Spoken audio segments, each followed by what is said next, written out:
जोबनाय फारसे बर' थुनलाइ आफादनि बिबान सानस्रि थिरांथायाव फैबाय नोंथाङा आफादगिरि मासिखौ मा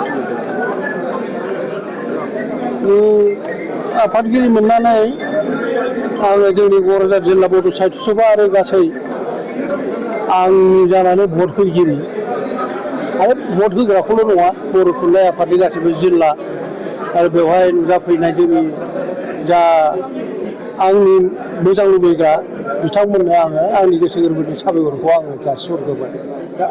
आरो नोंथांमोननोबो आंनि साबायखरखौ जासिग्रोदों जे आफादगिरि जानानै आं गावखौनो गाव देरगानायबो मोनदों। देरगानाया नाम्बार 1 जाहैबाय मोनसेया जाहैबाय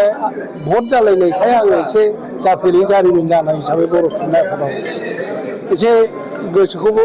बारा गोजोननाय मोनाखै। दा फारसेजों खामानि बिबान गोलैदों। खामानि बिबाना खौसेनि गेजेरजों बयबो आफाद बयबो गोरों गोरा बिथांमोनजों सावरायनानै खामानिखौ मावनांगौ। गोरों गोराफोरजों मोजां सोमोन्दोआव थानानै खामानिनि थाखाय बोसोन आरो हाबाखौ जुरिजेननाय बे खामानिफ्रा मावनांगौखौ आं सानदों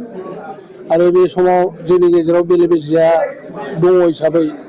बेले बेजेफोरखौ गावजों गाव जे माने बिबेद दंलायो गावजों गाव जे फाराग दंलायो बर' थुनलाइ आफादा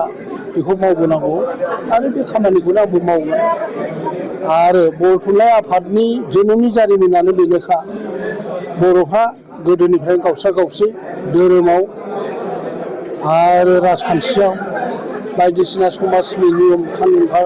गावस्रा गावस्रिखा हारिया जौगानांगौबा खौसेया नांग्रोगौ खौसेखौ बानजायनायनि मोन्थोरानो बेनो बर' राव थुनलाइ आरो हारिमुमोन बेनि खामानि जौगानायनि थाखाय खामानि मावनांगौ मावगोन आङो बांसिन राजखान्थिया दिनै दं गाबोन गैया राजखान्थियाव मानसिनि गेजेराव फाराग थायो बे फारागफोरखौ गैया खालामनांगौबो नाजायो खिन्थु मालाबाबो राजखान्थियाव खौसे होननाय थाया दानि सोरजोंबा लोगो जागोन सोरजोंबा गावस्रागोन दा बेबायदिखौबो जोङो गेजेराव थानानै सुस्रांनायनि खामानिखौ मावनांगोन हागौमानि बेबायदियैनो जोंनि राव थुनलाइ हारिमुखौ जौगाहोनानै गोजोर मोनसे हारि हिसाबै लाखिनायनि बिबानखौ आङो बांसिनै गोसो होनानै बयखौबो हेफाजाब होलायनो खामानि मावनो थाखाय आं आवगायगोन। Thank you.